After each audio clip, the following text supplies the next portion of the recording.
namaku Raka. Ku bukan orang yang percaya dengan hal-hal mistis, apalagi pesugihan. Tapi semua itu berubah gara-gara satu pengalaman yang sampai hari ini masih membekas di pikiranku.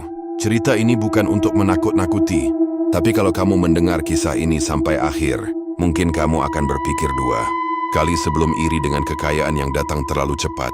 Waktu itu aku sedang dalam perjalanan pulang dari Semarang menuju Kudus. Karena ingin nostalgia, aku putuskan untuk lewat jalan kampung yang dulu sering aku lewati waktu kecil. Jalan itu melewati desa Wonosari, sebuah desa kecil yang ada di lereng Gunung Muria. Desa itu dulu sangat sederhana. Rumah-rumah kayu berjejer di pinggir jalan tanah. Anak-anak main layangan di lapangan, dan ibu-ibu ngerumpi di teras sambil menumbuk padi. Dulu aku punya teman di sana, namanya Udin.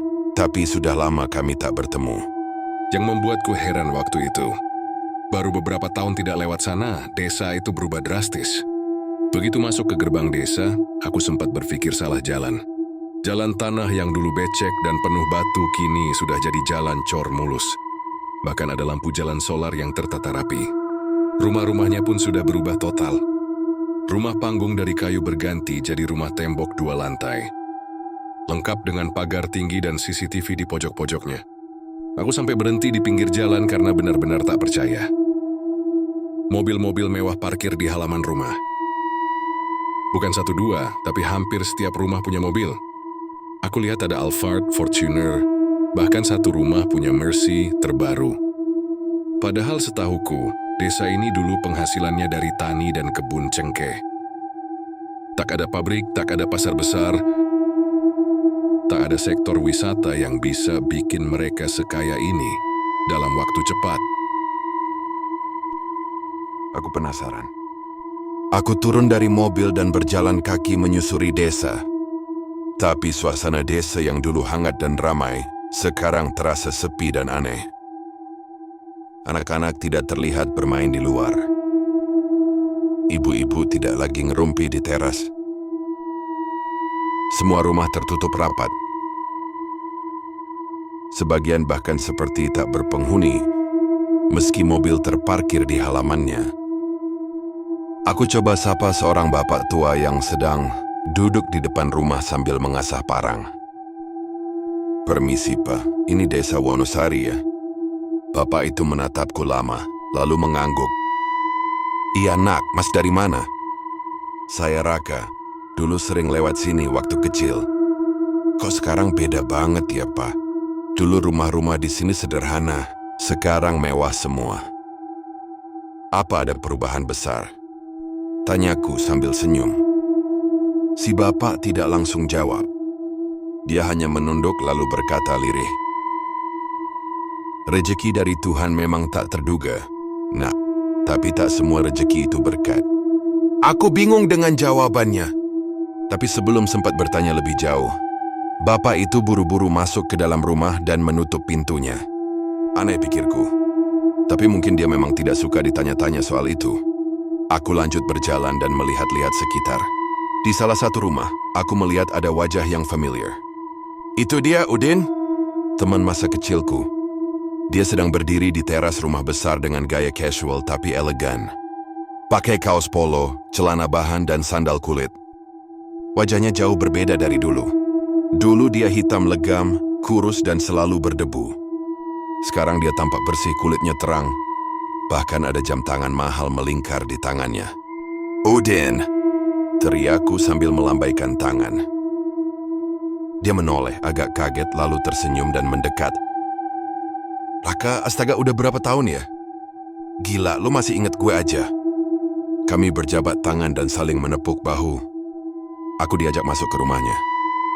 Begitu masuk, mataku langsung disambut dengan interior rumah yang mewah. Lantai marmer, sofa empuk, TV besar, dan pendingin ruangan. Tak masuk akal untuk ukuran kampung. Kami duduk dan ngobrol panjang. Awalnya, Udin banyak cerita soal gimana kampung ini mulai berubah. Katanya semua dimulai dari keberkahan, yang datang mendadak setelah ada pembangunan, saluran irigasi baru dari sungai belakang kampung. Katanya hasil panen meningkat drastis, lalu warga mulai dapat proyek dari luar.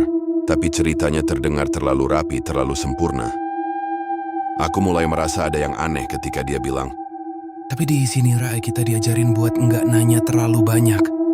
soalnya kadang jawaban malah bikin kita hilang arah. Aku tertawa kecil, maksudnya gimana? Dia hanya senyum, tapi senyumnya nggak wajar. Seperti senyum yang dipaksakan. Dan saat itu juga aku merasa hawa di dalam rumah mulai berat. Ada semacam tekanan yang bikin bulu kuduku berdiri. Setelah beberapa menit ngobrol ngalor ngidul, Udin ngajak aku nginep. Karena udah malam juga, aku yakan. Malam itu, aku tidur di salah satu kamar tamunya yang sangat nyaman.